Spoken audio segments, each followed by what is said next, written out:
3 দিন পর সোহাইলা কিছুক্ষণ আগেই হসপিটাল থেকে ফিরে এসেছে। কপালের সেলাইগুলো কেটে দেওয়া হয়েছে। তানভীরও ছিল সাথে। ঘরে ফিরেই মহা আনন্দে লাগেজ গোছাচ্ছে সোহাইলা। তানভীর খাটের ওপরে বসে বসে দেখছে সোহাইলা কতটা উৎসাহ নিয়ে লাগেজ গোছাচ্ছে। খুব আনন্দ হচ্ছে তাই না? হুম। আমাকে ছেড়ে থাকতে কষ্ট হবে না? হবে হয়তো। যেভাবে লাগেজ গোছাচ্ছ তা দেখে তো মনে হচ্ছে আমার কথা তোমার একটু মনে পড়বে না। তেমন কিছুই না। সবে তো আজ স্টিচগুলো কাটিয়ে আনালাম। আজ এখানেই থেকে যাও, কাল না হয় বাসা যেও। কেন, আজ গেলে কি সমস্যা? তোমাকে যেতে দিতে ইচ্ছে হচ্ছে না। প্লিজ, আজকের রাতটা থেকে যাও। আমি তো বাসায় বলে দিয়েছি আজকে তুমি ওই বাসায় ডিনার করবে। আম্মা তোমার জন্য রান্না করছে, করুক। বক্সে ভরে ডিপে রেখে দিতে বলো, আর নয়তো ওনাদেরকে খেয়ে ফেলতে বলো। আম্মা কখনোই তোমাকে বাসি খাবার খাওয়াবে না। তাহলে চলো, ডিনার সেরে আবার আমরা চলে আসব। এটা কি ধরনের কথা বললে তুমি? তানভীর পেছন থেকে সোহাইলাকে জড়িয়ে ধরে কানে ফিসফিস করে বলল, প্লিজ, আজকে আমার সাথে থেকে যাও। Please, please. ঠিক আছে, আমি আমাকে বলে দিচ্ছি আমরা কালকে যাব। কিন্তু কালকে কখন যাব? সন্ধ্যার পর আমি অফিস থেকে ফিরে তোমাকে নিয়ে যাব। কালকে আবার তালবাহানা শুরু করবে না তো? হুম, একদম না। সুহাইলা নিজেকে তানভীরের বাহুডোর থেকে ছাড়িয়ে নিয়ে বিছানার উপর রাখা ফোনটা হাতে নিল। কথা বলতে বলতে ছাদের ওই পাশটাই চলে গেল। কিছুক্ষণ পর ফোনটা কেটে দিয়ে সুহাইলা ঘাড় ঘোরাতেই দেখলো তানভীর একদম ওর 2 কদম সামনে দাঁড়ানো। সুহাইলার দিকে এগিয়ে আসছে তানভীর। পেছনের দিকে পা বাড়াচ্ছে সুহাইলা। একটা পর্যায়ে রেলিংয়ে পিঠ ঠেকে গেল ওর।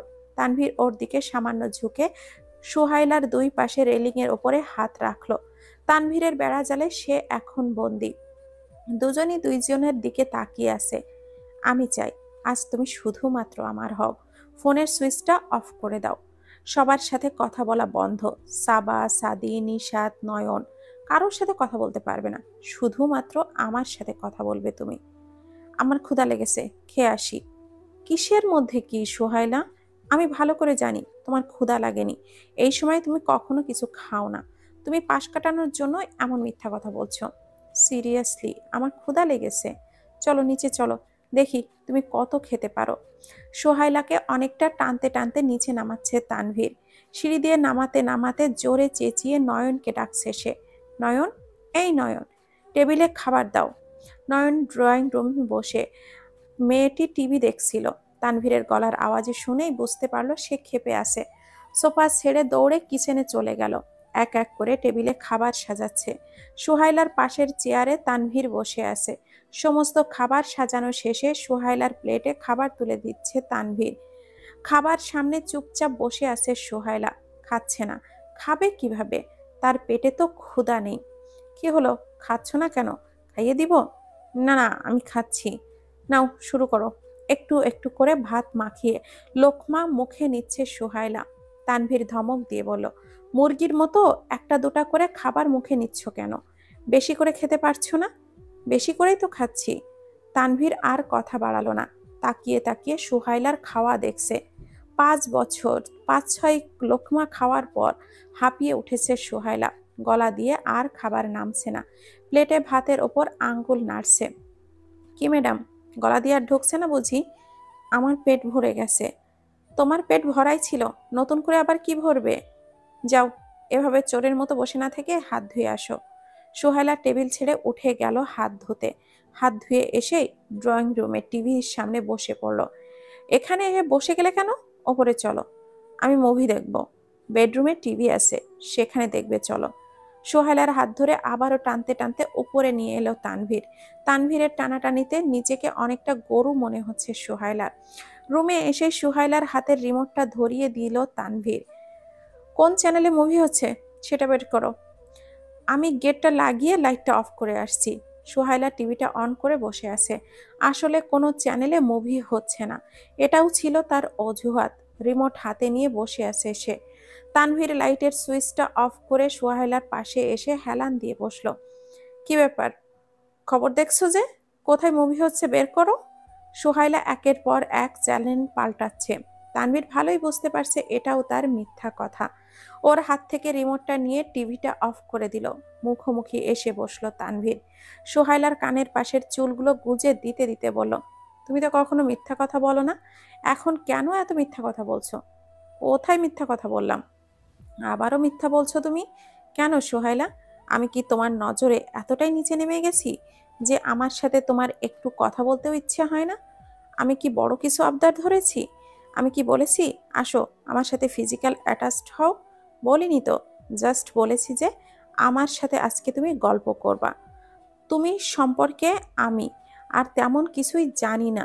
তোমার ভালো লাগা মন্দ লাগা কিচ্ছু জানি না আমি। সেগুলো আমি জানতে চাই। আমি চেয়েছিলাম সেই সব আজ তোমার কাছ থেকে জানবো। That's it. আর তুমি কিনা এটা সেটা বলে আমাকে এড়িয়ে যেতে চাচ্ছ কেন? এত সব জেনে লাভ কি? তুমি আমার ওয়াইফ।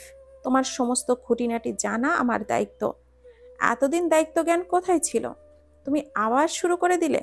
শুরুটা তো তুমি করেছিলে, শেষটা না হয় আমি করব? কেন সোহা? সম্পর্কটা এভাবে শেষ কেন করতে চাচ্ছ? তোমার এই সমস্ত কথা আমার মাথায় একদমই আসে না। এই সমস্ত পাগলামির মানেটা কি বলো তো? এতদিন সম্পর্কটা স্মুথলি এগোচ্ছিল না আর আমার গর্তামির কারণে। এখন এগোচ্ছে না তোমার গর্তামির কারণে। চাচ্ছটা কি? আমি যে ব্যবহারগুলো করেছি সেগুলো তুমিও আমার সাথে করবে? 1.5 বছর আমাকে পোড়াবে? যদি সেই ধরনের কোনো শখ থেকে থাকে তাহলে বলে দেই। আমার এত ধৈর্য নেই তোমার মতো। আমি কখনোই এইসব যন্ত্রণা সহ্য করতে পারবো না। যাকে ভালোবাসি তার অবহেলা সহ্য করব? ইম্পসিবল। শর্টকাট কোনো সলিউশন থাকলে বলো। এতদিন পেশেন্ট মেনটেন করা আমার পক্ষে সম্ভব না। একদম পাগল হয়ে যাব। অলরেডি হয়ে যাচ্ছি। আমি কিভাবে সহ্য করেছি? হ্যাঁ, তোমাকে কষ্ট দিয়েছি। আমি তো অ্যাকসেপ্ট করছি সেটা আমার বিগ মিস্টেক ছিল। এখন আমি আর কি করতে পারি বলো? তোমার কষ্ট করলে কি মুছবে? বলো আমাকে। দেওয়ালে মাথা ঠুকবো? তোমার পা ধরবো? স্যান্ডেল খুলে মারো আমাকে। তুমি যা চাও তাই হবে। বলো কি চাও? Piece of mind. সেটা তো আমিও চাচ্ছি। তুমি কি এই মুহূর্তে আমার চেয়ে বেশি জ্বলছো? কখনোই না। একসাথে 3টা ব্যাপার মাথার মধ্যে কন্টিনিউয়াসলি ঘুরপাক খেয়েই যাচ্ছে। এক হচ্ছে তোমার সাথে এতদিন আমি যা কিছু করেছি সেগুলো মনে হলেই ইচ্ছে হয় নিজের চুল নিজেই ছিঁড়ে। 2 হচ্ছে তোমার ইগনোরনেস, আমি নিতে পারছি না। তিনি 3 হচ্ছে তোমাকে নিয়ে আমি সর্বক্ষণ ইনসিকিউর ফিল করি। মনে হয় এই বুঝি তুমি চলে গেলে আমাকে ফেলে। এত লোড আমি নিতে পারছি না। আর কিছুদিন পর পাগল হয়ে ছেঁড়া জামা কাপড় পরে রাস্তায় রাস্তায় ঘুরতে দেখা যাবে আমাকে। তোমাকে কতটুকু ভালোবাসি সেটা জানি না। তোমার ভালোবাসাটাকে আমি খুব বেশি ভালোবেসে ফেলেছি, সেটা খুব ভালো করে টের পাচ্ছি। তোমার ভালোবাসাটা আমার প্রয়োজন সুহাইলা, একটু বেশিই প্রয়োজন।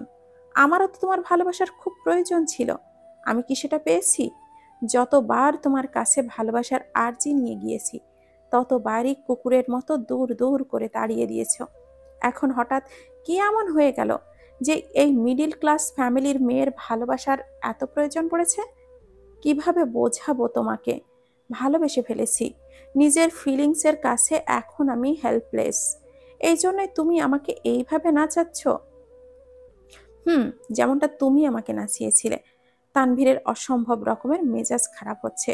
সে কোনোভাবেই তার কথাগুলোকে বোঝাতে পারছে না। ইচ্ছে হচ্ছে সোহাইলাকে কষে 2টা চড় মারতে। এই মেয়ে কেন বুঝছে না ওর কথা? কিন্তু মেরে তো লাভ হবে না, উল্টো সেই কষ্ট পাবে। শেষমেশ রাগ ঝাড়ল ফোনের ওপর। একটা ফোনকে 3বার আছাড় মেরেছে সে। আছাড় মারার পর্ব শেষ করে রুম থেকে বেরিয়ে গেল সে। বাড়ির ছাদে এপাশ থেকে ওপাশ পায়চারি করছে আর নিজের চুল ধরে নিজেই টানছে। কোনোভাবেই শান্তি পাচ্ছে না সে। এই ঝামেলার অন্ত কোথায়? আদৌ কি এটার কোনো অন্ত আছে? এটার উত্তর সুহাইলার কাছে আছে এবং উত্তরটা তাকে এখনই জানতে হবে। আবার নিচে নেমে এলো তানভীর। রুমে ফিরে সুহাইলার মুখোমুখি দাঁড়িয়ে প্রশ্ন করলো, সোজা সাপটা উত্তর দিবা। এই মান অভিমানের অন্ত কোথায়? জানি না। বাংলা বোঝো না নাকি কানে শোনো না? বলেছি সোজা সাপটা উত্তর দিতে। উত্তর দাও।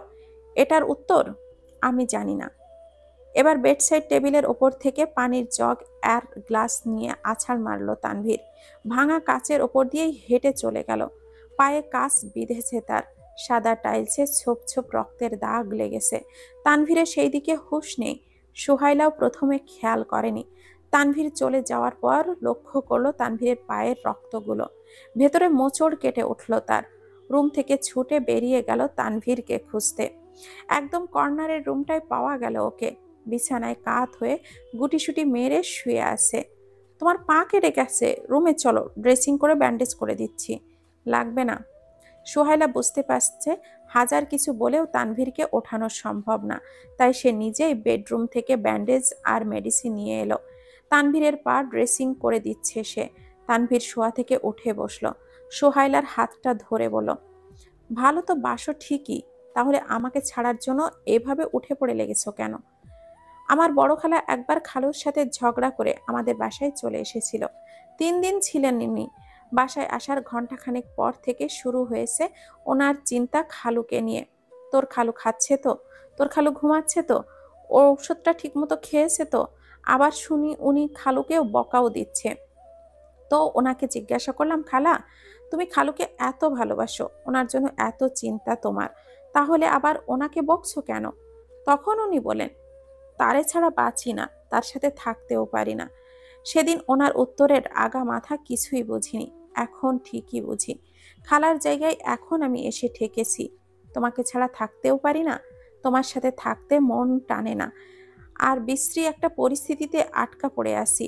আমিও এটার অন্ত চাই, কিন্তু এর অন্ত কোথায় তা আমার জানা নেই, সত্যি জানা নেই। জোর করে আর যাই হোক সংসার করা সম্ভব না তানভীর। তোমার সাথে সংসার করতে গেলে নিজের মনের বিরুদ্ধে সংসার করতে হবে। কেউই সুখী হতে পারবো না। আবার দূরে সরে গেলেও কষ্ট পাবো, সেটাও নিজের মনের বিরুদ্ধেই যেতে হবে। ভয়ানক দোটানায় ভুগছি। তুমি তো তবুও একটা সাইড স্থির করে নিয়েছো, সংসার করবা। আমি তো স্থির করতেই পারছি না সংসার করাটা কি আদৌ ঠিক হবে, নাকি দূরে চলে যাওয়াটা ভালো হবে। দুপুরে খেয়ে বিছানায় শুয়ে আছে সোহাইলা। গতকাল সন্ধ্যায় তানভীর ওকে বাবার বাড়ি দিয়ে গেছে। রাতে ডিনার সেরেই চলে গেছে সে। এ বাসার লোকজন থাকতে বলেছিল ওকে, কিন্তু ও থাকেনি, চলে গেছে। গতকাল সারা দিনে তানভীর যেমন একটা কথাও বলেনি ওর সাথে, বেশ এড়িয়ে গেছে সুহাইলাকে। গতকাল এখান থেকে চলে যাওয়ার পর এখনো পর্যন্ত একটা ফোনও করেনি তানভীর। ব্যাপারটা বেশ ভাবাচ্ছে সুহাইলাকে। তানভীরের মতিগতি সত্যি ধরা ছোঁয়ার বাহিরে চলে গেছে। পরশুদিন পর্যন্তও তো তোমাকে ছাড়া থাকা ইম্পসিবল বলে মনে মাথা খেয়ে ফেলেছিল, আর এখন? হায় রে ভালোবাসা, এখন আছে তখন নেই। নিজের মনেই হাসল সুহাইলা। সে শুয়ে শুয়ে সমীকরণ মিলাচ্ছে। এতদিন সে যা করেছে, এটা কি তানভীরের ভালোবাসা নাকি শুধুমাত্র অভ্যাস? বিছানায় এপাশ ওপাশ করছে আর হিসাব মেলাচ্ছে। অবশেষে সমীকরণ মিলে গেল সুহাইলার। সে তানভীরের অভ্যাস, ভালোবাসা না। একটা দীর্ঘশ্বাস ফেলল সে। আসরের আজান দিয়েছে কিছুক্ষণ হলো, আর শুয়ে থাকতে ইচ্ছে হচ্ছে না। বালিশের নিচে থাকা হেডফোন আর মোবাইলটা হাতে নিয়ে ছাদের জন্য বের হয়ে গেল সুহাইলা। ছাদের এপাশ ওপাশ পাইচারি করছে আর গান শুনছে সে, বিরহের গান। বিকালের হালকা আলো পুরো ছাদের ফ্লোর জুড়ে বিছিয়ে আছে। হালকা ঠান্ডা পড়েছে ইদানিং, নভেম্বরের শুরুর দিকে। এই সময়টাতে একটু একটু ঠান্ডা লাগে। ছাদে থাকা সন্ধ্যা মালতীগুলো একটু একটু করে ফুটতে শুরু করেছে। হাঁটাহাঁটির এক পর্যায়ে ছাদের রেলিংয়ের ওপরে বাহির দিকে পা ঝুলিয়ে বসলো সোহাইলা। ফোনটা বেজে উঠল তার। স্ক্রিনে তানভীরের নামটা ভেসে উঠেছে। বুকের ভেতর মোচড় কেটে উঠল ওর। অদ্ভুত আনন্দ হচ্ছে, কোনো কিছু পাওয়ার আনন্দ। এই ফোনটার অপেক্ষায় ছিল সে। কোনো কেন ছিল সেটা তার নিজেরও জানা নেই। তড়িঘড়ি করে ফোনটা রিসিভ করলো। হ্যালো। ঠ্যাং বাহিরে ঝুলিয়ে রেখেছো কেন? দোতলা থেকে নিচে পড়ার শখ জেগেছে নাকি? তুমি জানো কিভাবে? আমি কত কিছুই জানি। পা রেলিংয়ের এপাশে এনে বসো। সোহাইলা বাসার রেলিং থেকে নেমে নিচে তাকিয়ে দেখছে। তানভীর নিচ থেকে দাঁড়িয়ে ওকেই দেখছে। আমি তোমার বাসার নিচে না, ওখানে খুঁজে লাভ নেই। তাহলে কোথায় তুমি? এত কিছু জেনে তুমি কি করবে? আসি তোমার আশেপাশেই। কোথায় আছো সেটা তো বলো। বললাম তো, আশেপাশেই আছি। বাই দ্য ওয়ে, তুমি আমার ফোনের জন্য ওয়েট করছিলে, তাই না? না, আমি কারোর ফোনের ওয়েট করি না। মিথ্যুক, আমি দেখেছি তো। তুমি এতক্ষণ কেমন যেন মন মরা চেহারা নিয়ে ঘুরে বেড়াচ্ছিলে, আর আমার ফোনটা দেওয়ার পরপরই তোমার চেহারার নকশা কেমন বদলে গেছে। তুমি অহেতুক সাসপেন্স কেন বাড়াচ্ছ তানভীর? বলো না তুমি কোথায়। কেন, আমাকে খুব দেখতে ইচ্ছে হচ্ছে বুঝি? দূর ছাই। ফোনটা কেটে দিল সুহাইলা। চারিদিকে একবার চোখ বুলিয়ে নিল সে। না, কোথাও তানভীর নেই। তাহলে সুহাইলাকে দেখছে কেমন করে? চিন্তায় ভাটা পড়ল। মুখে সূর্যের আলো এসে পড়াতে আলোটা স্বেচ্ছায় পড়েনি, কেউ একজন আয়নায় আলোর প্রতিবিম্ব সুহাইলার চোখে মুখে ছড়াচ্ছে। কাজটা সামনের বিল্ডিং এর ছাদে দাঁড়িয়ে কেউ করছে। আলোর জন্য ঠিক মতো চোখ মেলে দেখতেও পারছে না সুহাইলা। আয়নাটা অবশেষে সরল। চোখ মেলে তাকিয়ে যা দেখলো, এতে চোখ ছানা বড়া হওয়ার উপক্রম। বাসার সামনের গলিটার উল্টো দিকের বাসাটার ছাদে তানভীর দাঁড়িয়ে আছে। ওপাশ থেকে তানভীর ইশারা দিচ্ছে ফোনটা রিসিভ করার জন্য। ফোনটা রিসিভ করে চুপচাপ দাঁড়িয়ে তানভীরকে দেখছে সুহাইলা। যা কিছু হচ্ছে সবই মাথার উপর দিয়ে যাচ্ছে। এভাবে কি দেখছেন ম্যাম? তুমি সিরাজ আঙ্কেলের বাসায় ঢুকলে কেমন করে? এটা তো উনি গত 2 মাস ধরে সেল দিতে চাচ্ছে। বাসা তো পুরোটা তালা মারা ছিল। চাবি পেলে কোথায়? তালা ভেঙে ঢুকেছি। কি? বাসাটা সিরাজ সাহেবের ছিল, এখন আর নেই। ওটা কিনে নিয়েছি। এটা এখন তানভীরের বাড়ি। মজা করছো কেন Tanvir? I am not joking. তোমার ঢাকায় দুটো বাড়ি থাকতে আবার বাড়ি কিনেছো? ভদ্রলোক বেশ বিপদে আটকে ছিল। গতকাল সকালে এক দালালের মাধ্যমে খবর এলো বাড়িটা উনি সেল করবেন। আমি কিনবো কিনা শুরুতে রাজি হইনি, পরে ভদ্রলোকের সাথে অনেকটা জোর করে ওই দালাল আমাকে ফোনে কথা বলিয়ে দিল। ওনার টাকার খুব প্রয়োজন ছিল। তারপর আবার দেখলাম বাড়িটা তোমাদের পাশেই। ভাবলাম তোমার সাথে ছাদে দাঁড়িয়ে প্রেম করা যাবে। ওই যে 18-19 বছরের পিচ্ছিগুলা ছাদে দাঁড়িয়ে প্রেম করে না, ওই রকম আমিও করব। তুমি ছাদে আসবে কাপড় নিতে, আমি তোমাকে দেখব। ছাদের এপাশ ওপাশ পায়চারি করবে, তোমার পায়ের সাথে তাল মিলিয়ে আমিও আমার ছাদে হাঁটবো। পুরো বিকেল জুড়ে কথা হবে, কখনো ফোনে কখনো বা ইশারায়। হুট করে কেন যেন এই বুড়ো বয়সে প্রেম করার নেশা জেগেছে। তাই বাড়িটা কিনে ফেললাম জমিয়ে প্রেম করব বলে। ভালো করেছি না বলো? সোহাইলা হাসছে। তৃপ্তির হাসি ওর ঠোঁটে ফুটে উঠেছে। নিজের অজান্তেই হাসছে সে। এক নজরে তানভীরের দিকে তাকিয়ে আছে সে। আমার বাড়ি কেনার টাকা উসুল হয়ে গেছে। এই হাসিটা দেখার জন্যই কি পরিমাণ ছটফট আমি করেছি তা তুমি জানো না সোহাইলা। তুমি কি সেই তানভীর যাকে আমি বিয়ে করেছিলাম? না, সেই তানভীর না। আমি তোমার তানভীর।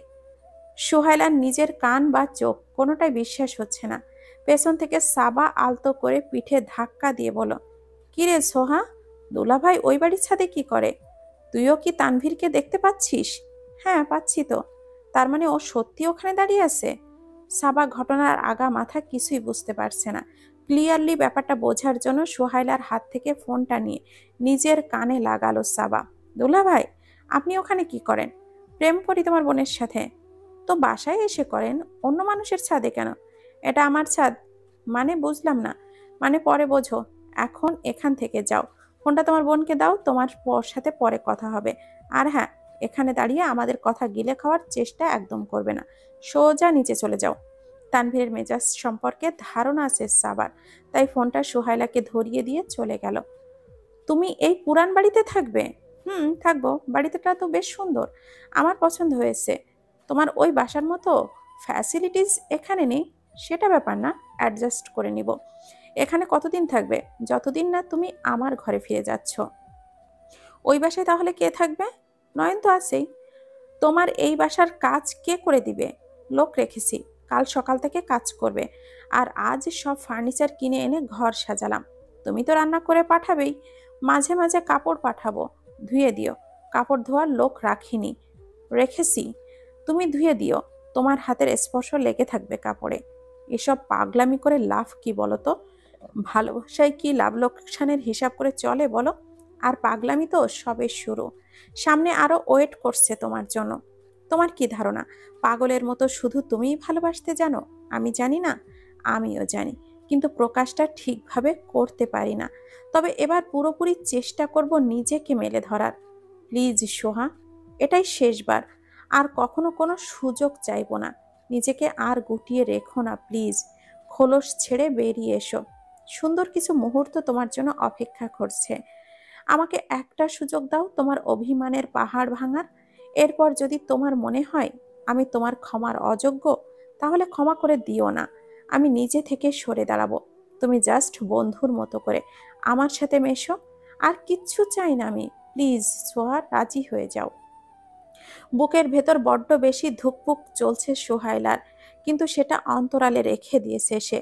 তানভীরের এই কাণ্ডে যে কেউ ভাববে সে অসম্ভব ভালোবাসে সোহাইলাকে, কিন্তু এই ব্যাপারে এখনো অনিশ্চয়তায় ভুগছে সে। আগে তাকে নিশ্চিত হতে হবে এটা কি তার ভালোবাসা নাকি অভ্যাস। এরপরেই সে তার আবেগগুলোকে তানভীরের সামনে মেলে ধরবে। আবেগ মেলে ধরবে কি ধরবে না সেটা পরের ব্যাপার, কিন্তু এখন যে ও সোহাইলার উত্তরের আশায় তাকিয়ে আছে, তাকে কি উত্তর দিবে? সোহাইলা, আনসার মি। চেষ্টা করব বন্ধুর মতো মেশার, তবে নিজের ইচ্ছার বিরুদ্ধে কতটুকু পেরে উঠতে পারবো তা জানি না। থ্যাঙ্কস এ লট। তুমি চেষ্টা করবে, এটাই অনেক। বেশি না সোহা, তোমার একটু সাপোর্টই আমার জন্য যথেষ্ট। সোহাইলা বলে তো দিয়েছে ঠিকই, চেষ্টা করবে। কাছাকাছি যাওয়ার পর কি আদৌ চেষ্টা করার ইচ্ছাটা থাকবে নাকি গায়েব হয়ে যাবে? কথাটা বেশ ভাবাচ্ছে ওকে। মাগরিবের আজান দিয়েছে 10 মিনিট আগে। জুতো বাহিরে রেখে ঘরে ঢুকেছে সোহাইলা। মা আর সাবা ড্রয়িং রুমে বসে আছে। সোহাইলাকে দেখা মাত্রই তার মা মিতা জিজ্ঞাসা করলো, কিরে, জামাই নাকি সিরাজ ভাইয়ের ছাদে দাঁড়িয়েছিল? হুম। ওই বাসায় গেল কিভাবে? ওটা নাকি ও কিনে নিয়েছে। ওই বাড়ি ও কেন কিনেছে? এত পুরান বাড়ি। তাছাড়া ওর তো কত বড় বাড়ি আছে, ওগুলো থাকতে এটা কেন? দুটো কারণে কিনেছে। সিরাজ আঙ্কেলের টাকার খুব দরকার ছিল, আর তানভীরের শখ জেগেছে আমার সাথে সে প্রেম করবে ছাদে দাঁড়িয়ে, 18-19 বছরের ছেলে মেয়েদের মতো। মিতার ভীষণ হাসি পাচ্ছে মেয়ের কথা শুনে, কিন্তু তিনি হাসি চেপে রেখেছেন। উনি হাসলে মেয়েটা লজ্জা পেতে পারে। সাবা কিছুক্ষণ চুপ থেকে এরপর জোরে হাসা শুরু করলো। ছোট মেয়ের হাসি দেখে মিতা আর হাসি চেপে রাখতে পারলেন না। উনিও হেসে দিলেন। আজব তো, এভাবে হাসছো কেন? তোদের প্রেম দেখে। এখানে হাসার কি হলো? দুলাভাইয়ের কাণ্ড দেখে। এই অ্যাংরি বার্ড তো এই ভালো প্রেম করতে জানে, সেটা তো ওনার কথা শুনলে একদমই আন্দাজ করা যায় না। তো আর কি কি করবি তোরা? আমি জানি না। তানভীরের মতি গতি চরকির মতো ঘুরছে। কখন কি করে, কখন কি বলে, কিচ্ছু বুঝি না।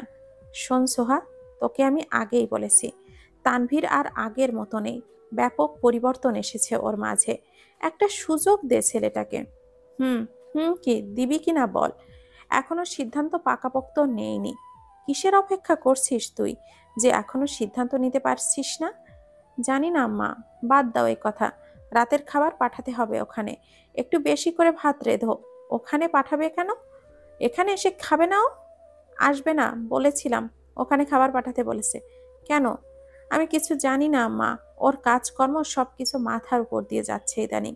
আর শোনো, ডাল ভর্তা আর কালো জিরার ভর্তা পাঠাতে বলেছে। জামাইকে ভর্তা দিয়ে ভাত খাওয়াবো?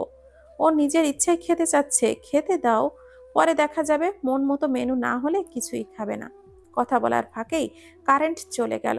পুরো ঘর অন্ধকার। কারেন্ট যাওয়ার সাথে সাথে তানভীরের কথা মনে পড়ল সোহাইলার। বাসায় তো বোধহয় এখনো আইপিএস আনেনি। চার্জার লাইট আছে তো? আর নয়তো অন্ধকারে বসে থাকতে হবে। এসব ভাবনার মাঝেই ফোন করে বসলো তানভীরকে। হ্যালো। এই পুরা ঘর তো অন্ধকার, চার্জার লাইট নেই। লাইট অথবা মোম কিছু একটা নিয়ে আসো তো।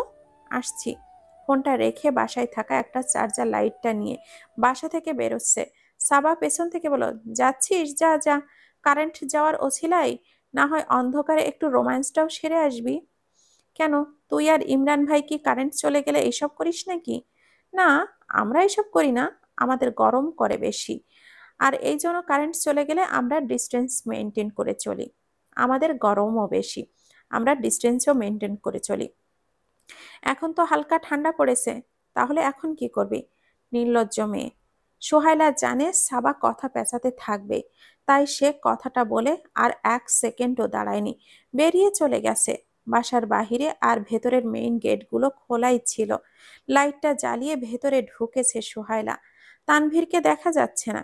এই বাড়িটা দেখতে অনেকটা সোহাইলাদের মতোই, পুরো ঘর সাজানো গোছানো। ড্রয়িং রুমটি টেবিলের ওপরে লাইটটা রেখে ভেতরের দিকে খুঁজতে যাচ্ছে সোহাইলা।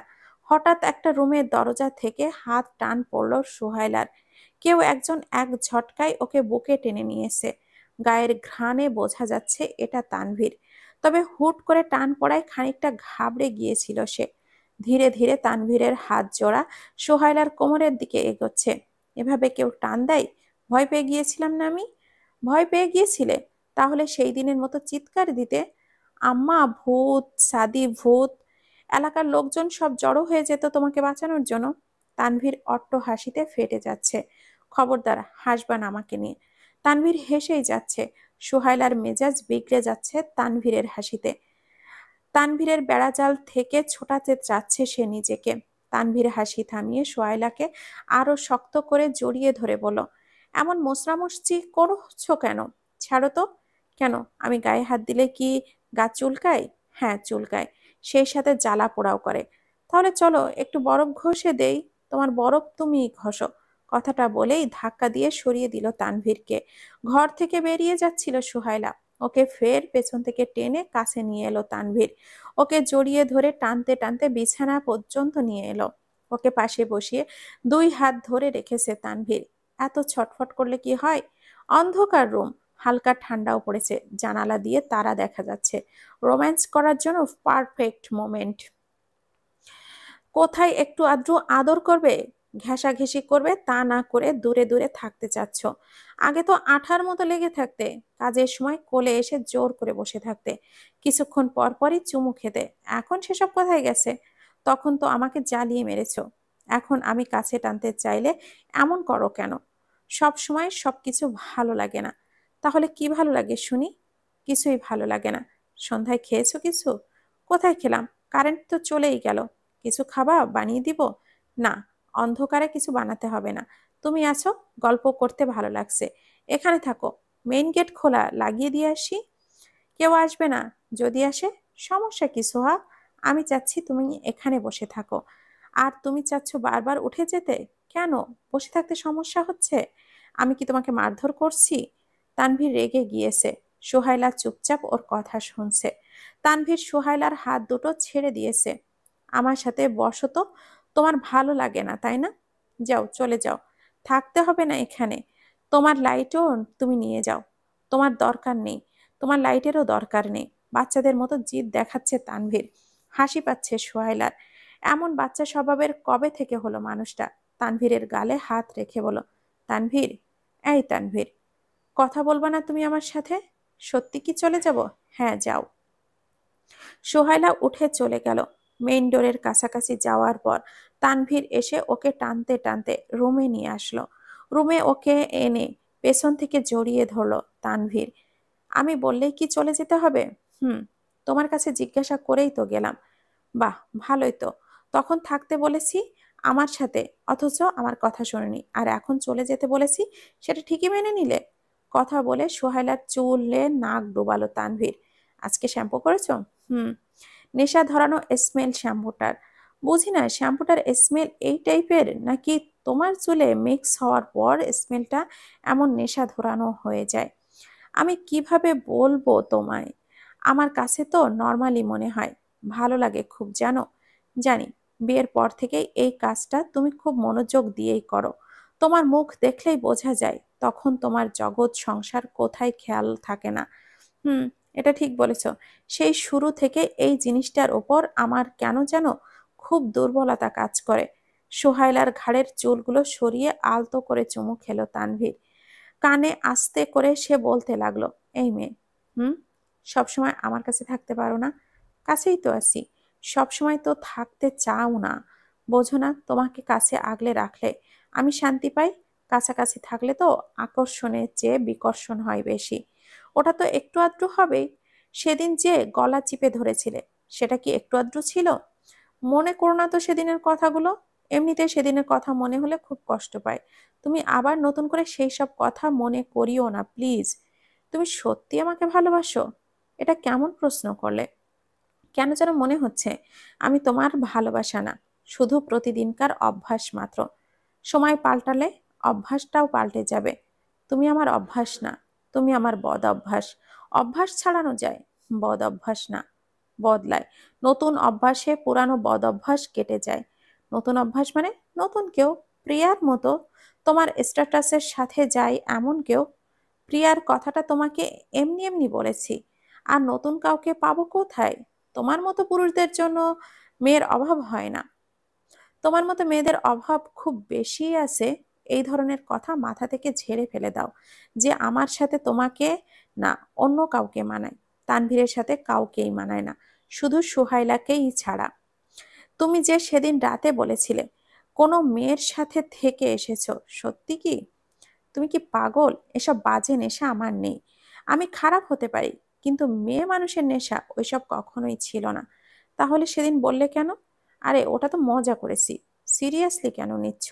অন্য মেয়ের কাছে গেলে কি তোমার কাছে ফিরে আসতাম? শুনেছি পার্টিতে মেয়েরা নাকি ইচ্ছে করে তোমার গা ঘেঁষে। তোমার কখনো ইচ্ছে হয় না ওদের কাছে যেতে? তুমি থাকতে ওদের কাছে কেন যাব?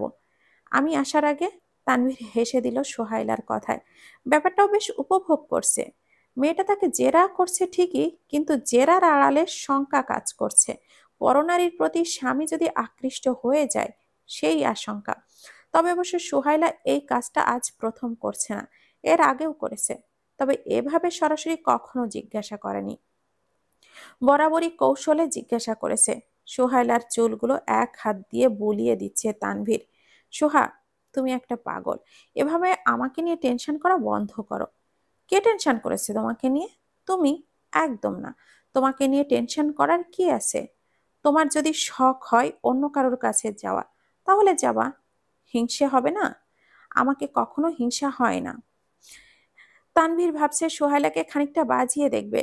বেশ বড় মুখ করে বলছে ও আমার হিংসা হয় না।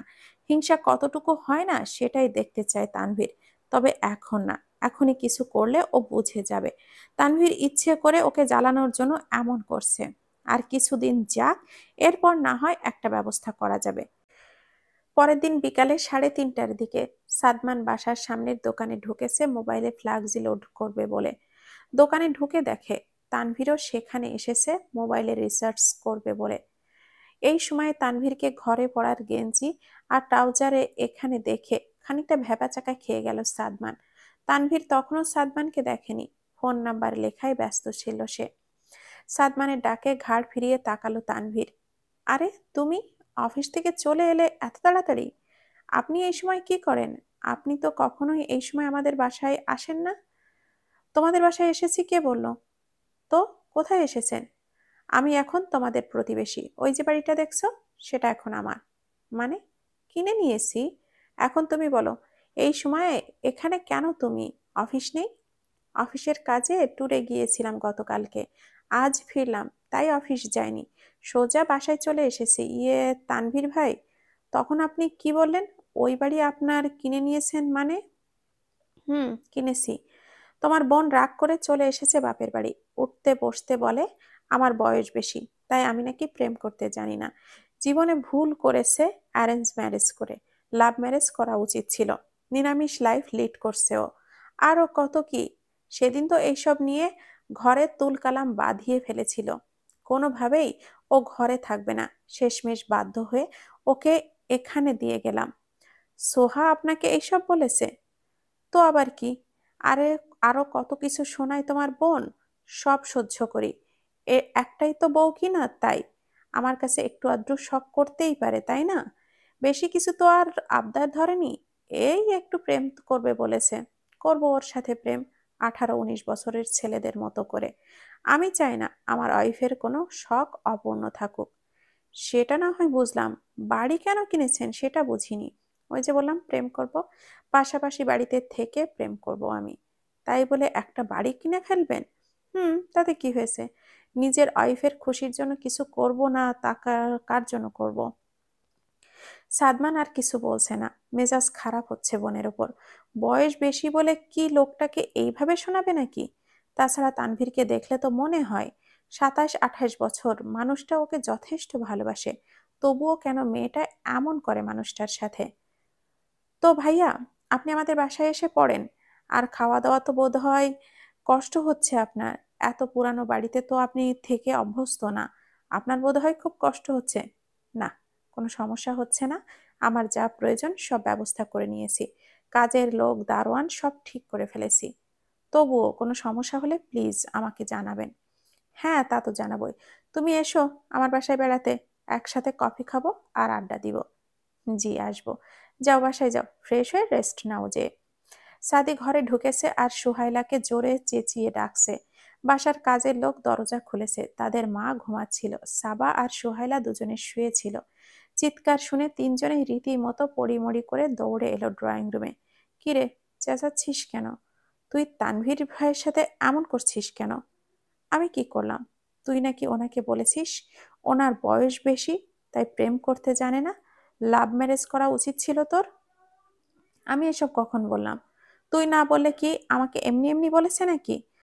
তোর আবদার মিটাতে যে আরাম আয়েশ ছেড়ে এই পুরান বাড়িতে এসে উঠেছে, কতগুলো টাকা খরচ করালি তুই ওনার। আমার আবদার? কোন আবদার সাদি? তোর প্রেম করার আবদার। আমি? এভাবে বলছিস মানে? মনে হচ্ছে তুই কিছুই বলিসনি, অহেতুক তানভীর ভাই বানিয়ে বানিয়ে এইসব বলেছে, তাই না? সাদি, ঘটনা কি হয়েছে শোন। সোহা জাস্ট মজা করে বলেছিল দুলাভাইকে কথাগুলো। উনি সোহাকে তেমন সময় দেয় না, তাই। মজা করার একটা লিমিট থাকে। বয়স নিয়ে কথা বলবে কেন ও? আচ্ছা, ভুল হয়েছে, আর বলবো না। শোনো আম্মা, তানভীর ভাইয়ের খাবার কিন্তু এই বাসা থেকে পাঠাবা। উনি যখন যা খেতে চাইবে সব রান্না করবা।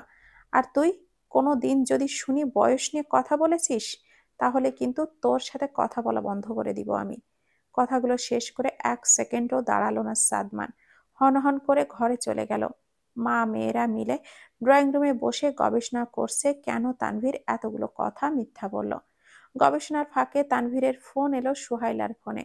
রিসিভ করার পর সুহাইলা কিছু বলার আগেই তানভীর বলতে লাগলো, কি গো, ছাদে আসো না কেন? তুমি সাদিকে কি বলেছো? বকা দিয়েছে তাই না? সমস্যা কোথায় তোমার? সুহাইলার গলার আওয়াজ পেয়ে রুম থেকে বেরিয়ে এলো সাদমান। তুই ওনার সাথে চেঁচাচ্ছিস কেন? সাদমান ভুরু কুঁচকে কোমরে দুই হাত রেখে সোহাইলার দিকে তাকিয়ে আছে। তোর জন্য কি এখন শান্তিমতো ঝগড়াও করতে পারবো না? না, পারবি না। ঠিক মতো কথা বল ওনার সাথে। কোনো ধরনের চেঁচামেচি আমি শুনতে চাই না। সোহাইলার প্রচন্ড রকমের বিগড়ে যাচ্ছে। ওপাশ থেকে তানভীর হাসছে। আসো না সাদে, 15 মিনিট ধরে দাঁড়িয়ে আছি। থাকো দাঁড়িয়ে, আমি আসবো না। সাদিকে বলে দিব কিন্তু। ভালোই তো, একটা সাপোর্ট পেয়েছো। যা খুশি বলে বেড়াবা, আর তাই সে বিশ্বাস করবে। হয়েছে টুকি টুকি, আর রাগ করো না। তোমার হাজবেন্ড সেই কখন থেকে তোমার জন্য ছাদে উকি দিচ্ছে তোমাকে দেখার জন্য, একটু দেখা দাও না প্লিজ। আসছি। কানে ফোন লাগিয়ে সোহাইলা ছাদে গেল। তার পেছন পেছন সাবাও গেল। ছাদে উঠে দেখে তানভীর কানে হেডফোন গুজে শর্ট প্যান্ট আর গেঞ্জি পরে বাসার সামনে গলিতে হাঁটছে আর ঝালমুড়ি খাচ্ছে। শর্ট প্যান্ট পরে ঘুরছো কেন? এটা তোমার শ্বশুর বাড়ির এলাকা, মানুষ কি বলবে? আমি এখন একজন প্রেমিক। প্রেমিকেরা তো এইভাবেই শর্ট প্যান্ট পরে প্রেমিকার বাসার সামনে ঘোরে। কে বলেছে তোমাকে? ফাহিমকে দেখতাম তোমার বাসার সামনে এভাবে ঘুরতো। তাছাড়া এই এলাকার লোকজন জানেও না যে এটা আমার শ্বশুর বাড়ি, আমি এই বাড়ির জামাই। জানবে কি করে? আমার বাসায় কদিন এসেছো তুমি? সব সময় তো রাতে এসেছো, গাড়ি নিয়ে বাসার গেট পর্যন্ত এসেছো, আবার সেখান থেকে গাড়ি নিয়ে উঠেছো। তানভীর মুড়ি খাওয়া শেষ করে নিজের ছাদের দিকে যাওয়ার রওনা দিয়েছে। ঠিক সেই সময় 23-24 বছর বয়সী ছেলে তানভীরকে ডেকে নিয়ে জেরা শুরু করে দিল। এখানে কি ভাই? এখানে কি মানে? আমার বাসার সামনে আমি ঘুরি নাকি শুয়ে থাকি সেটা আমার ব্যাপার। কোনটা আপনার বাসা? যে বাসার সামনে তুমি দাঁড়িয়ে আছো সেটা। এটা কি আপনি কিনেছেন? হ্যাঁ। ঠিক আছে, যান ভেতরে যান। যাবার আগে ছেলেটা একবার সোহাইলার দিকে, ছাদের দিকে কিছুক্ষণ তাকিয়েছিল। ছেলেটা সোহাইলাদের পরিচিত, এই এলাকারই ছেলে, আসিফের চামচা। ব্যাপারটা নিশ্চয়ই আসিফের কাজে লাগাবে। সোহাইলার বিয়ের আগেও সে এই কাজটা করত। সোহাইলার বাসার দিকে কেউ তাকাচ্ছে কিনা সেই সব খোঁজ রাখতো। দিন শেষে সব কথা আসিফের কানে লাগাতো। আজও তার ব্যতিক্রম হবে না নিশ্চয়। সোহাইলা আর সাবা একে অন্যের মুখ চাওয়াচাওয়ি করছে, কিন্তু কেউ মুখ ফুটে কিছুই বলছে না। তানভীর এখনো লাইনে আছে, সোহাইলার সাথে কথা বলছে। এ ব্যাপারে এখন কিছু বললে সে শুনে ফেলবে। সোহাইলা চায় না তানভীর জানুক এটা আসিফের চামচা। এমনিতেই সেদিন আসিফের কথা শুনে যেভাবে রিয়াক্ট করেছে, এখন যদি জানে ওর চামচারা এখনো খবরদারি করে, তাহলে তো তুল কালাম বাঁধিয়ে ফেলবে। ছাদে এসে দাঁড়ালো তানভীর। সাবা কি তোমার লেজ? লেজ মানে? তুমি ছাদে আসলে ও কেন তোমার পেছনে আসে? আসছে দেখতে আমরা কিভাবে প্রেম করি। সাবা হা হয়ে তানভীরকে দেখছে। সোহা তোমার বোন, আমাকে এভাবে দেখছে কেন?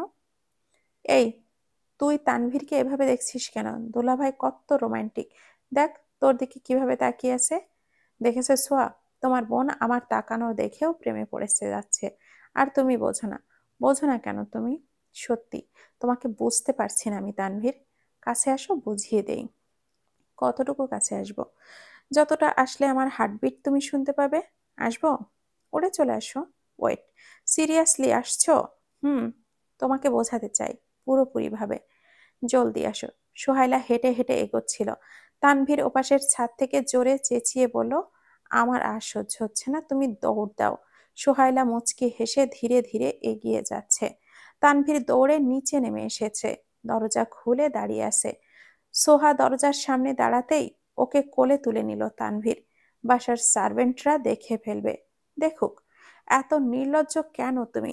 নিজের রেজিস্ট্রি করা বউকে কোলে নিয়েছি, এখানে কারোর কিছু বলার রাইটস নেই। 1 ঘন্টা যাবৎ তানভীরের ফোনে ট্রাই করছে সোহাইলা। ফোন বারবার ওয়েটিং পাচ্ছে সে। এত কথা কার সাথে বলছে ও? ফোনটা কিছুক্ষণ বাদে বেজে উঠল ওর। তানভীর ফোন করেছে। সেই কখন থেকে ফোন করছি, ফোন কেন রিসিভ করছো না? এতক্ষণ কার সাথে কথা বলছিলে? আমার কলেজের এক বান্ধবী ফোন করেছিল, কত কথা, ফোন রাখতেই চাচ্ছিল না। তোমাকে আমি 12 বার ফোন করছি, নিশ্চয় কোনো কাজে ফোন করছি। আজাইরা পেঁচাল পাড়ার জন্য ফোন দেইনি। খেপে যাচ্ছ কেন বলো তো? খেপবো না তো কি করব? তুমি আমার ফোনগুলো দেখা সত্ত্বেও রিসিভ না করে ওই মেয়ের সাথে বকবক করেই যাচ্ছ। আরে বাবা থামো তো। কেন ফোন করেছিলে সেটা বলো।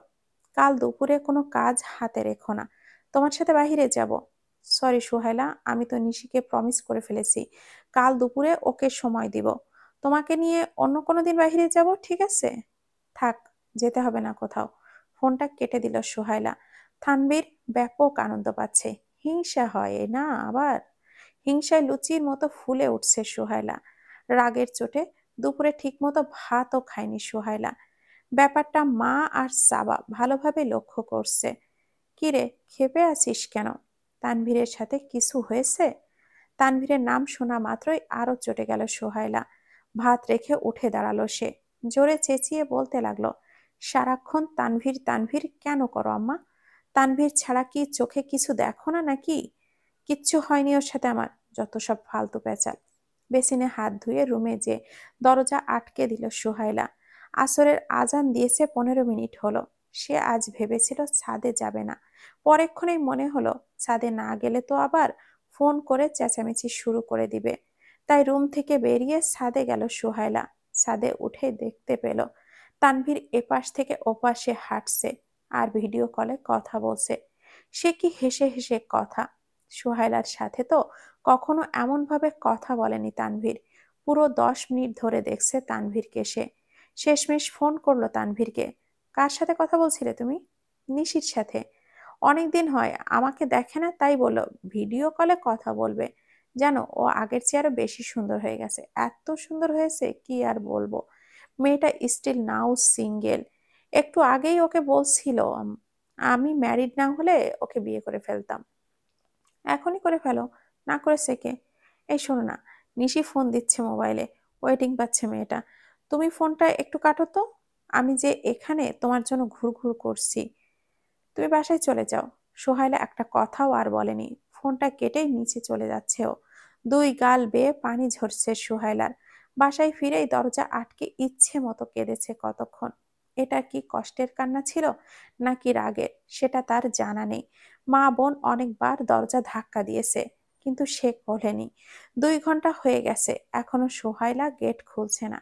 শেষমেশ দিশেহারা হয়ে সাবাদকে দিয়ে তানভীরকে কাছে খবর পাঠিয়েছে। তানভীরের বাসায় যে ড্রয়িং রুমে দেখতে পেল তানভীরকে। দুলাভাই, সোহার সাথে আপনার ঝগড়া হয়েছে? আরে না, তোমার বোনের সাথে একটু মজা নিচ্ছি। ও খুব বড় মুখ করে বলেছিল আমি অন্য মেয়ের সাথে কথা বললে ওর নাকি হিংসা হয় না, তাই একটু বাজিয়ে দেখছি আর কি। রাত পোহালেই সোহার জন্মদিন, আর আপনি আজকে এইসব ফাজলামি শুরু করছেন। ও শখ করেছিল কাল দুপুরে ওর ফ্রেন্ডদের সাথে বাহিরে বার্থডে সেলিব্রেট করবে, সেখানে আপনাকেও নিয়ে পরিচয় করাবে সবার সাথে। কখনো তো ওদের সাথে আপনি মিট করেননি, তাই এই সুযোগে আপনার সাথে পরিচয়টা সেরে নিবে। যেভাবে ক্ষেপে আছে মনে হচ্ছে না ও আর বার্থডে সেলিব্রেট করবে। কালকে ওর বার্থডে? হুম, আমার একদম মনে ছিল না। থাকবে কিভাবে? ওকে তো আপনার পছন্দই হয়নি। খোঁচাচ্ছ কেন? তো আর কি করব? 2 ঘন্টা যাবৎ দরজা আটকে বসে কাঁদছে ও। খুব কি প্রয়োজন ছিল ওকে এইভাবে খেপানোর? তানভীর আর কোনো কথা না বলে সোজা বাসা থেকে বেরিয়ে সোহাইলার বাসায় চলে এলো। দরজার বাহিরে এক নাগাড়ে দরজা ধাক্কাচ্ছে আর সোহাইলাকে ডাকছে। কোনো সাড়া শব্দ পাওয়া যাচ্ছে না। মাথা খারাপ হয়ে যাচ্ছে তানভীরের। কি প্রয়োজন ছিল আজকেই এমন একটা অঘটন ঘটানোর? বাসাতে বাহিরে বেরিয়ে সোহাইলার রুমের জানালায় এলো তানভীর। গ্রিলের ওপাশ থেকে সোহাইলাকে দেখছে সে। মেয়েটা খাটের ওপরে বসে আছে, কাঁদতে কাঁদতে নাক মুখ ফুলিয়ে ফেলেছে।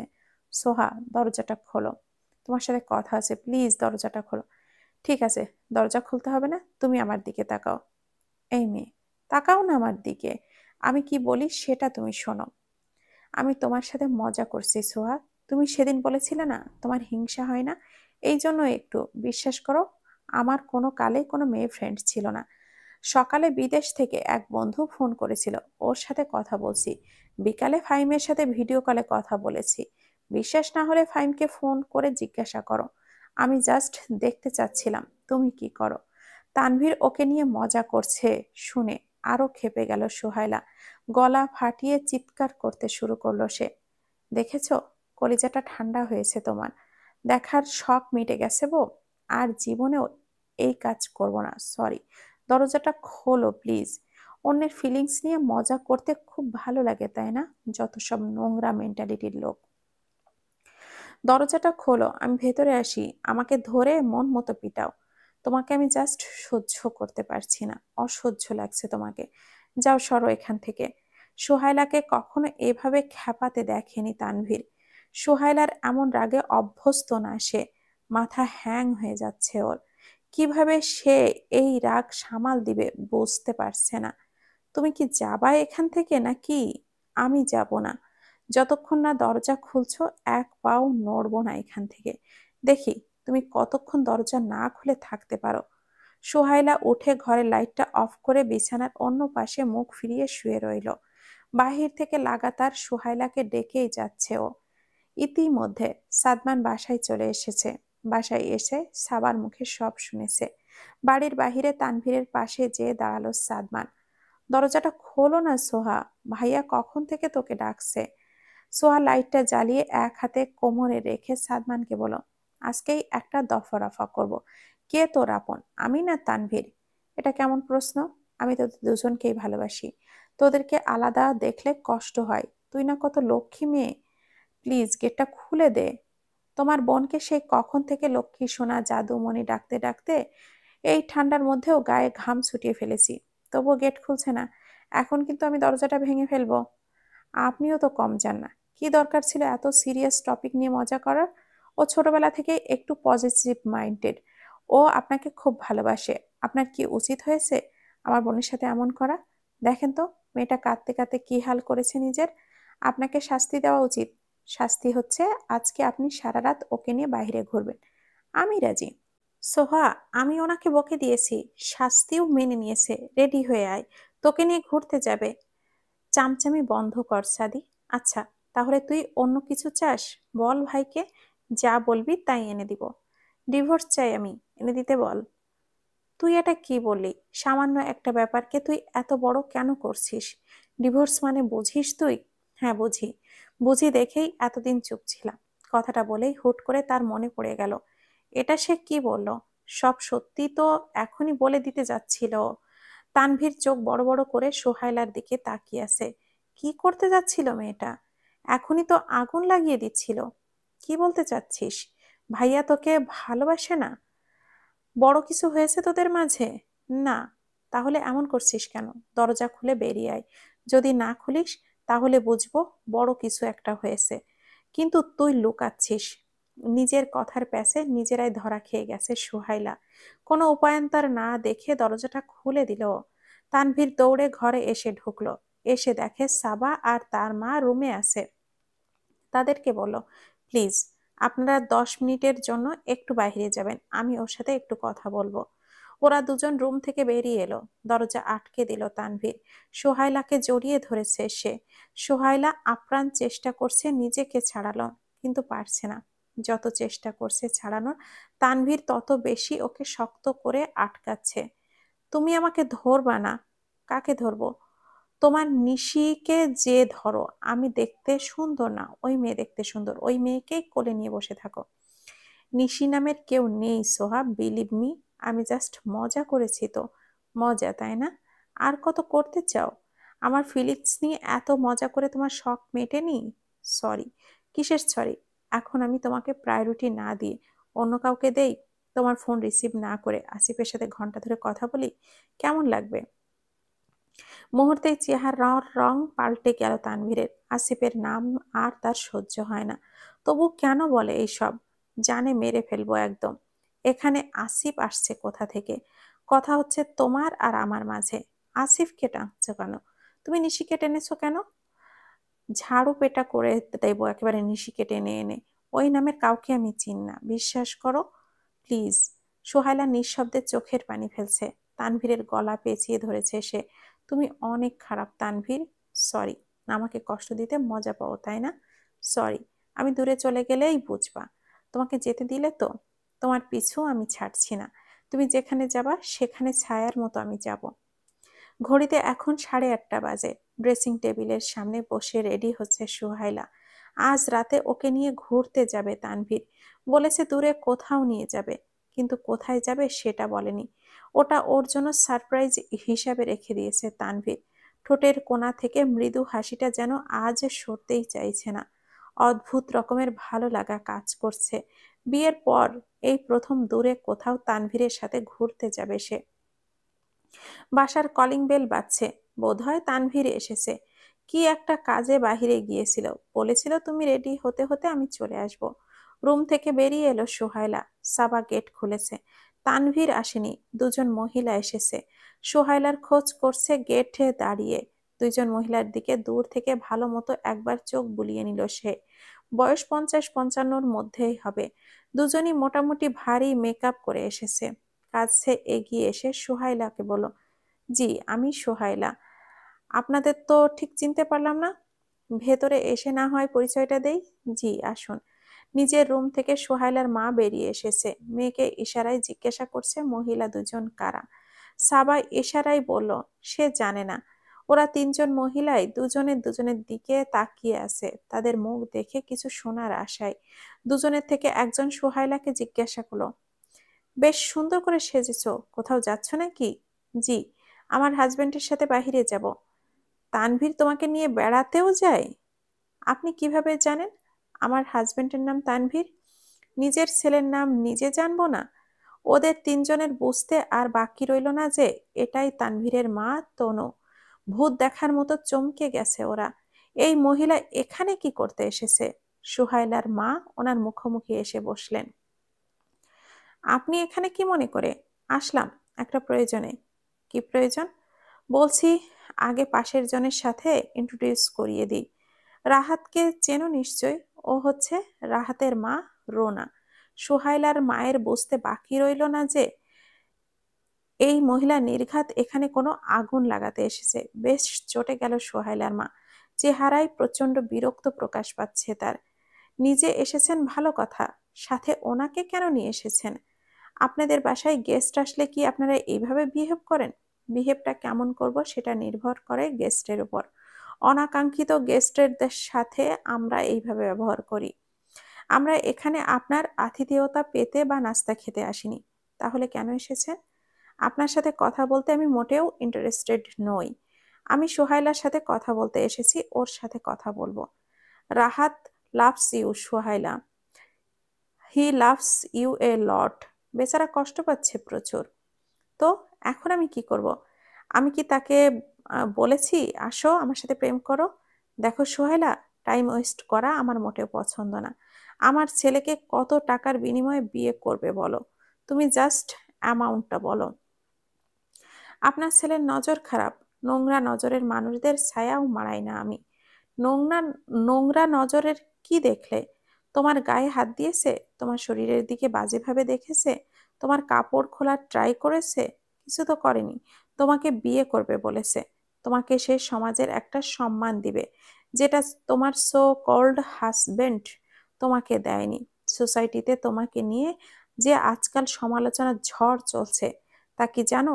তোমার হাজবেন্ড তোমাকে ন্যূনতম সম্মান দেয় না, তবু তার সংসারে পড়ে আছো কেন? নিশ্চয়ই তোমার স্বার্থ আছে। স্বার্থটা কি সেটা আমরা সবাই বুঝি। সেটা হচ্ছে তানভীরের প্রপার্টি। দেখো মেয়ে, তানভীর কিন্তু তোমার নামে কোনো প্রপার্টি লিখে দেয়নি, কখনো দিবেও না।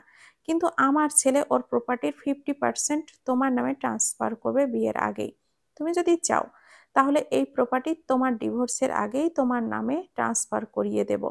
50% প্রপার্টি তুমি ছোটখাটো কিছু ভেবে দেখো না। ওই প্রপার্টি দিয়ে তোমার পরবর্তী 2 জেনারেশন বসে বসে খেয়ে যেতে পারবে। তোমার ফ্যামিলিতে প্রতি মাসে আমি টাকা দিব, যত চাও তত দিব। সোহাইলা, এটা তোমার জন্য একটা বিগ অপরচুনিটি। রুনার প্রস্তাবে রাজি হয়ে যাও। তোমার মতো মেয়ের জন্য এর চেয়ে ভালো বিনিময়ের মূল্য আর হতে পারে না। এত টাকা দিয়ে তোমাকে কেউ কিনতে আসবে না। সোহাইলার মনে হচ্ছে 2 চোখ ফেটে কান্না আসছে, কিন্তু এদের সামনে কাঁদা যাবে না, ওদেরকে বুঝতে দেওয়া যাবে না ও ভেতরে ভেতরে ভেঙে পড়েছে। চোখের পানি আটকে রেখে কঠিন গলায় সে বলল, কেমন মা আপনি? তানভীর আপনার ছেলে? নিজের ছেলের সংসার ভাঙতে চলে এসেছেন? নিজের মতো দুনিয়ার অন্য সবাইকে ভাবেন তাই না? সবাই আপনার মতো ফালতু না যে পয়সাওয়ালা পুরুষ লোক পেলাম আর তার সামনে যে কাপড় চোপড় খুলে ঘেঁষাঘেঁষি শুরু করব। শোনো, নিজেকে ধোয়া তুলসী পাতা প্রুফ করতে যাওয়ার বাজে চেষ্টা করতে যেও না, কোনো লাভ হবে না। তুমি যে এই পথের লোক সে কথা ভালো করেই জানা আছে। আর নয়তো এতটা ইনসাল্ট সহ্য করা সত্ত্বেও তানভীরের সংসার করতে না। তোমার ভালোর জন্য বলতে আসলাম, উল্টো তুমি আমাকেই কথা শোনাচ্ছ। তানভীর একটা বেয়াদব। রাহাত মোটেও ওইরকম না, ঠান্ডা মাথায় সিদ্ধান্ত নেয়। আমার মাথা ঠান্ডা আছে। বেয়াদব ছেলে মানুষ আমার খুব অপছন্দ। সভ্য ছেলে আমার ভালো লাগে না। আর আপনি আপনার ছেলে অন্যায় করতে যাচ্ছেন, আর আপনি কিনা তাতে সায় দিচ্ছেন? এত নোংরা মেন্টালিটি কেন আপনাদের? আজকে যদি আমার ভাই এমন কিছু আবদার ধরতো, আমার আম্মা জুতা দিয়ে পেটাতো ওকে। আপনাদের হাই সোসাইটিতে বিয়ে না হলে জীবনেও জানতাম না যে আপনারা এতটা খারাপ। আল্লাহ আপনাদের টাকা দিয়েছেন ঠিকই, কিন্তু আপনাদের মধ্যে ন্যূনতম সভ্যতা নেই। আমরা মিডিল ক্লাসরা আপনাদের চেয়ে হাজার গুণে ভালো আছি। আপনাদের মতো নোংরা মেন্টালিটির মানুষ আমরা না। এটা আমার চরম দুর্ভাগ্য যে আপনাদের মতো মানুষের সমাজে আমার বিয়ে হয়েছে। কেনাবেচা করার ইচ্ছা থাকলে বলেন, আপনার সাথে লেনদেন করি। আর ঘরে ছেঁড়া একজোড়া স্যান্ডেল আছে, ওগুলো আপনাকে দিয়ে দেই, বিনিময়ে আপনার ছেলে আমাকে দিয়ে দিই। খুব যত্ন সহকারে রাখবো। এত ঝাঁজ কিসের তোমার মেয়ে? প্রেগনেন্সির টাইমে আম্মা অনেক মরিচ খেয়েছিল, তাই আমার এত ঝাঁজ। নিজেকে দেখেছো একবার আয়নায়? কি আছে তোমার মধ্যে? কিছুই নেই। তবুও তো চলে এসেছেন 50% প্রপার্টির বিনিময়ে আমাকে কিনে নিতে। শুধুমাত্র রাহাতের মুখের দিকে তাকিয়ে এসেছি। বুঝতে পারছি কিনা জানি না, দেখো তোমার মাঝে তোমাকে বিয়ে করার জন্য মরতে বসেছে। দেখেন, অনেক কথা হয়েছে, অনেক কিছু বলেছেন আমার মেয়েকে, এখন ঘর থেকে বের হন। অসভ্য মেহমান আমরা মোটেও পছন্দ করি না। রুনা, ওঠো। এসব 2 পয়সার ভিখারিদের সাথে কথা বলে লাভ নেই। কে কাকে ভিখারি বলছে? বড় ভিখারি তো আপনি। টাকার লোভে নিজের ছেলের হাজবেন্ডকে ছেড়ে চলে এসেছেন। দুলাভাইকে বিয়াদব তো আপনি বানিয়েছেন। যেই ছেলের মা এমন, তার ছেলে কি সভ্য হবে নাকি? ভালোই ভালোই ঘর থেকে বিদায় হন, আর নয়তো মুখে জুতার কালি মেখে এরপর ঘর থেকে বের করব। ওরা 2জন ঘর থেকে বেরিয়ে গেল। রাস্তায় যে গাড়িতে ওঠার সময় কিছুক্ষণ ওদের 3জনকে ছোট লোক ভিখারি ভালো মানুষের মুখোশের আড়ালে কি সব কুকর্ম করে বেড়ায় সেই সব কথা বকবক করলো। রাস্তায় কিছু মহিলা দাঁড়িয়ে সেই সব শুনলো এবং নিজেদের মাঝেও কানাঘুষা করলো। সব ব্যাপারটাই সোহাইলার মা ঘরে বসে দেখেছেন। এতক্ষণ চেপে রাখা কান্নাটা এখন কাঁদছে সোহাইলা। জীবনটা কি এমন হওয়ার খুব প্রয়োজন ছিল? কি হতো ওই হাই সোসাইটিতে বিয়ে না করলে? কি প্রয়োজন ছিল তানভীরের এমনটা করার? আজ তাকে নিলামে ওঠাচ্ছে লোকজন শুধুমাত্র তানভীরের কারণে।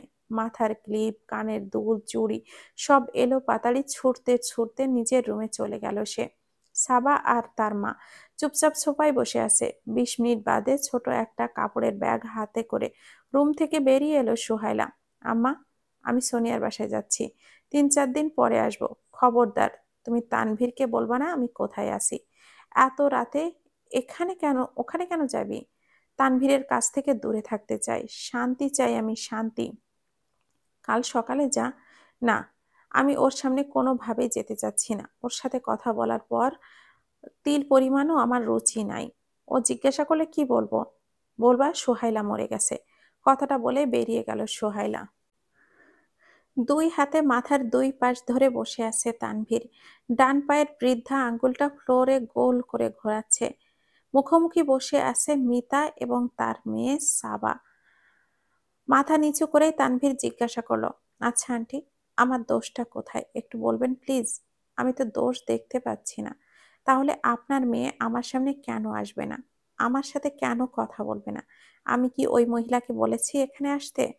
তোমার ভুল হয়েছে রাহাতের কাছে নিজেদের পার্সোনাল কথাগুলো শেয়ার করার। সেটার জন্য আমি লজ্জিত।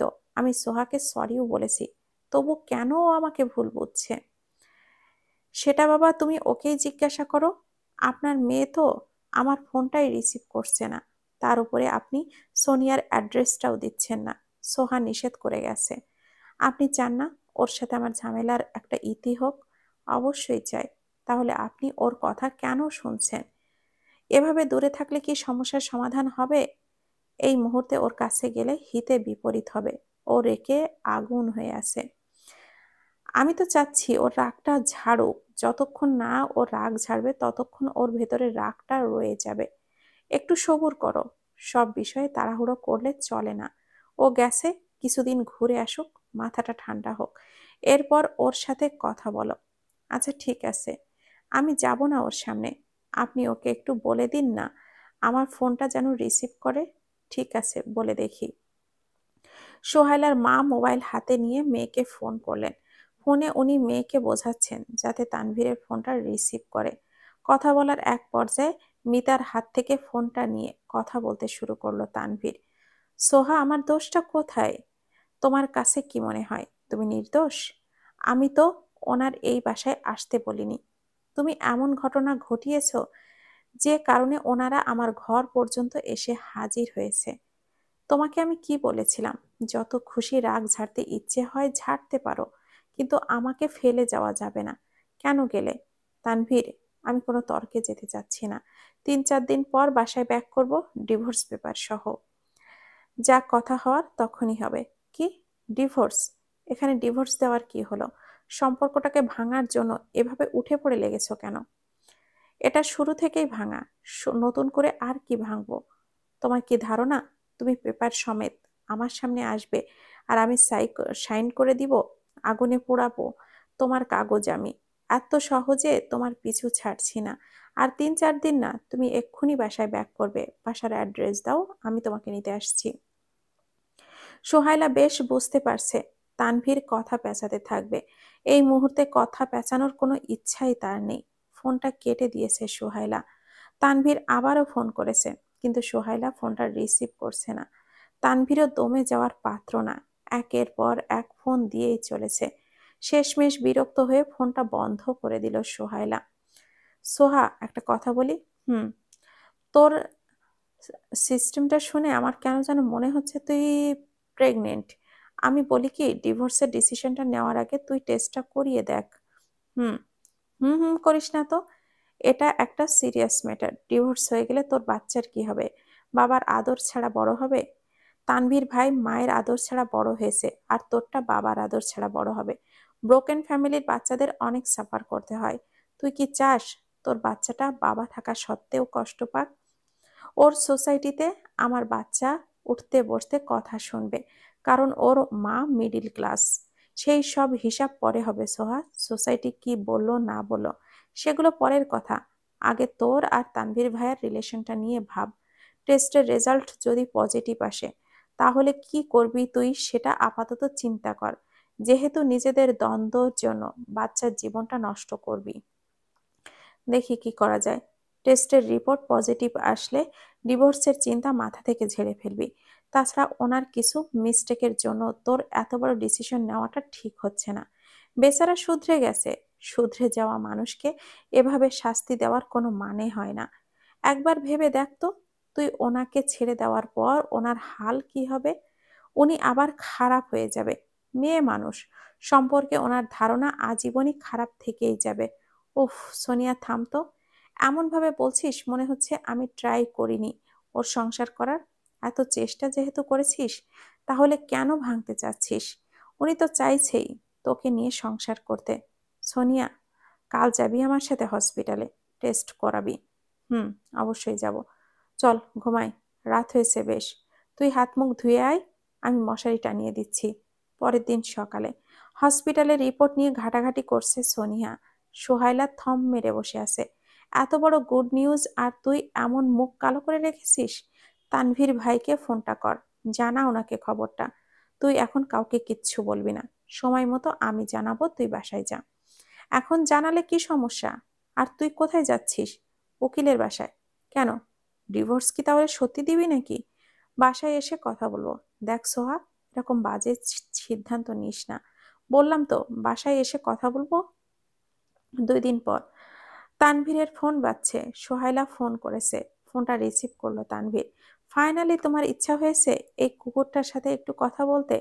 এভাবে বলছো কেন? তুমি তো আমাকে কুকুরই ভাবো। মানুষ ভাবলে তো আমার ফোনটা রিসিভই করতে। গত 2 দিনে তোমাকে 200 বারের ওপরে ফোন করেছি, রিসিভ করার প্রয়োজন মনে করনি। 65টা SMS করেছি, একটারও রিপ্লাই দাওনি। আমি কুকুর বলেই তো দাওনি। অফিসে নাকি বাসায়? অফিসে। বনশ্রীর বাসায় আসো, কথা আছে। ডিভোর্স নিয়ে? না। তাহলে তুমি কি আসবে নাকি আমি আবার সোনিয়ার বাসায় ব্যাক করব? তুমি কোথায়? রাস্তায় আছি। ঠিক আছে, আসছি। মুখোমুখি দাঁড়িয়ে আছে তানভীর আর সোহাইলা, বিছানার উপরে ডিভোর্স পেপার রাখা। আমি তো সাইন করে দিব যদি তোমাকে বলি আমি প্রেগনেন্ট। হুট করে কথাটা শুনে খানিকটা চমকে গেল তানভীর। নিজেকে সামলে নিয়ে বলো, তাহলে তো আরো আগে দিব না। সিরিয়াসলি বলো, তুমি প্রেগনেন্ট? পার্সের ভেতর থেকে রিপোর্টের কাগজটা বের করলো সোহাইলা। তানভীর কাগজটা হাতে নিয়ে দেখছে, আর ঠোঁটের কোণে হাসিটা ধীরে ধীরে বিস্তৃত হচ্ছে। সোহাইলার দিকে মুখ তুলে তাকিয়ে আছে, তার চোখে আজ পূর্ণতা দেখা যাচ্ছে। তানভীরের আরেক হাতে ডিভোর্স পেপার ধরিয়ে দিয়ে বলো, আমি মিডিল ক্লাস ফ্যামিলির। তোমার সোসাইটিতে আমি একজন নগণ্য মানুষ। ন্যূনতম রেসপেক্ট আমি তোমার সোসাইটিতে ডিজার্ভ করি না। এখানে যদি আমি থাকি তাহলে পদে পদে কথা শুনতে হবে, আমার বাচ্চাও শুনবে। তার সামনে তার মাকে মিডিল ক্লাস বলে বলে ইনসাল্ট করা হবে, ব্যাপারটা নিশ্চয় ওর জন্য ভালো হবে না। তোমার সোসাইটি আমার বাচ্চার বেড়ে ওঠার জন্য কোনো দিক দিয়েই পারফেক্ট না। আমি চাইও না ও এখানে থাকুক। এখন চয়েস তোমার। যদি বউ বাচ্চা সহ থাকতে চাও তাহলে অন্য কোথাও সেটেলড হও, আর নয়তো ডিভোর্স পেপারে সাইন করো। আমার বাচ্চা নিয়ে আমি দূরে কোথাও চলে যাব। আমাদের মতো করে আমরা থাকবো। তোমরা কি আমার না? আমরা কতটুকু তোমার সেটা তোমার সিদ্ধান্তের উপরে ডিপেন্ড করবে। তুমি না থাকলে আমি সোসাইটি দিয়ে কি করব? মুড়ি খাবো সোসাইটি দিয়ে? বলো, কোথায় যেতে চাও? বুঝে শুনে বলছো তো? এখানে তোমার সমস্ত বিজনেস পড়ে থাকবে। বুঝে শুনে বলছি, বিজনেস কি করব না করব সেটা সম্পূর্ণ আমার ব্যাপার। আমি দেশের বাইরে যে সেটেলড হতে চাচ্ছি। ঠিক আছে, কোথায় হতে চাও বলো? যেখানে তোমার সুবিধা হয়। Australia, Canada? বললাম তো, যেখানে তোমার সুবিধা হয়। 2-3 মাস সময় দিতে হবে আমাকে। হুম, দিলাম। আরেকটা কথা রাখতে হবে। কি? বাবার বাড়ি যেতে পারবা না, আমার এখানে থাকতে হবে। তোমার মা যদি ফের এখানে আসে? আসবে না। আর যদি আসেও, তোমার সাথে মুখ নেই, কথা বলতে পারো না, উত্তর দিয়ে দিবা। তানভীর, তুমি শিওর তো তুমি আমাকে নিয়ে দূরে সেটেলড হবে? Of course I am sure. তুমি ছাড়া আমার কে আছে বলো? তার উপরে আমার বাচ্চাটা। নিজের সন্তানের কাছ থেকে কি দূরে থাকা সম্ভব? আমার দ্বারা কোনোভাবেই সম্ভব না। ওয়ার্ল্ডস বেস্ট পাপা হতে চাই আমি। নিজের বাচ্চার কথাটাই ভাবলে, আমার কথা তো ভাবলে না। কখনো তো বললে না ওয়ার্ল্ডস বেস্ট হাজবেন্ড হতে চাও। তুমি কি জেলাস সোহাইলা? কার উপরে জেলাস? বেবির উপর? ধ্যাত, কি যে বলো না। মাফ করেছো আমাকে? না, আরো কিছুদিন কাঠখড় পোড়াও, এরপর মাপ পাবে। তো কি কি করতে হবে আমাকে? খুঁজে বের করো। সব তো আমি আর মুখ তুলে খাইয়ে দিব না। যথেষ্ট রোমান্টিক তুমি, আমার চেয়েও বেশি। তোমাকে ভেঙে চুরে সব বলতে হবে বলে মনেও হয় না। কথাটা বলেই রুম থেকে বেরিয়ে যাচ্ছিল সোহাইলা। দরজার কাছে যে থমকে দাঁড়ালো সে। তোমাকে একটা কথা বলি। বলো। যেদিন এই বাড়িতে বিয়ে করে এসেছিলাম, সেদিন তোমার এই ছোট্ট ছাদটা দেখে মনে হয়েছিল আমার পার্কে যেতে হবে না প্রেম করতে। এখানে বসেই তোমার সাথে দিব্যি প্রেম করতে পারবো। জায়গাটা পার্কের চেয়েও আরো বেশি সুন্দর। কখনো আশাটা পূরণ হয়নি। পূরণ করবে? এখান থেকে যাওয়ার আগের দিন রাত পর্যন্ত তোমার সাথে এই ছাদে প্রতিদিন সময় কাটাবো। খুশি? কোনো উত্তর দিল না সোহাইলা। মুচকি হেসে চলে গেল। কিছু কিছু মানুষের মুখ ফুটে কিছু বলতে হয় না। চোখ মুখের আলোর ঝলকানি দেখেই আন্দাজ করে নেওয়া যায় মানুষটা কতটা খুশি হয়েছে। তানভীরও বুঝে নিয়েছে সোহাইলার খুশির পরিমাণ কতটুকু। মাস দুয়েক সময় লেগেছে সোহাইলার পাসপোর্ট আর ওদের দুজনের ভিসা তৈরি হতে। কানাডা সেটেলড হবে ওরা। আগামীকাল রাতেই ফ্লাইট। 20 দিন হলো সাদমানের বিয়ে শেষ হয়েছে। জমিয়ে আনন্দ করেছে ওরা দুজন সাদমানের বিয়েতে। নিজেদের পরিবারকে, আত্মীয় স্বজনকে তো আরো কাছে পাবে না। কবে নাগাদ তাদের সাথে দেখা হবে সেটারও ঠিক নেই। আজকাল সোহাইলার মনে হয় জীবনটা সুন্দর। যেমনটা ভেবেছিল তার চেয়েও বেশি সুন্দর। রাজপুত্র এসেছে, জীবন বদলেছে। তবে রূপকথার মতো না, এর চেয়ে আরো বেশি সুন্দর। ওর ছোট ছোট স্বপ্নগুলো পূরণ করছে তানভীর। সাধারণত এই খুঁটিনাটি ইচ্ছাগুলো পূরণ করতে কাউকে কখনো দেখা যায় না, কিন্তু তানভীর করে। বাসর রাতে তানভীরের কথাই মনে হয়েছিল সে ভিন্ন, অন্য সবার মতো না। সত্যি সে ভিন্ন, একদম ভিন্ন। অন্য 10টা মানুষের সাথে কোনো দিক দিয়ে ম্যাচ হয় না। এই যে সোহাইলাকে খাটের মাঝখানে বসিয়ে রেখে নিজে একের পর এক লাগেজ গোছাচ্ছে। সোহাইলা ওর দিকে তাকিয়ে ওর কাজ দেখছে। কয়েকবার বলেছিল ওকে হেল্প করার জন্য। তানভীর বেশ ঝাঁঝালো গলায় সোহাইলাকে না করে দিয়েছে। বলেছে তুমি খাটে বসে অর্ডার দাও কিভাবে গোছাবো। সোহাইলাও তাই করেছে। তানভীর, তোমার কি কষ্ট হচ্ছে? কেন? এত বছর এখানে থেকেছো, এ দেশে বড় হয়েছো, বন্ধু বান্ধব সব ফেলে চলে যাবে, কষ্ট হচ্ছে না? কষ্ট তোমার হচ্ছে সোয়া, আমার না।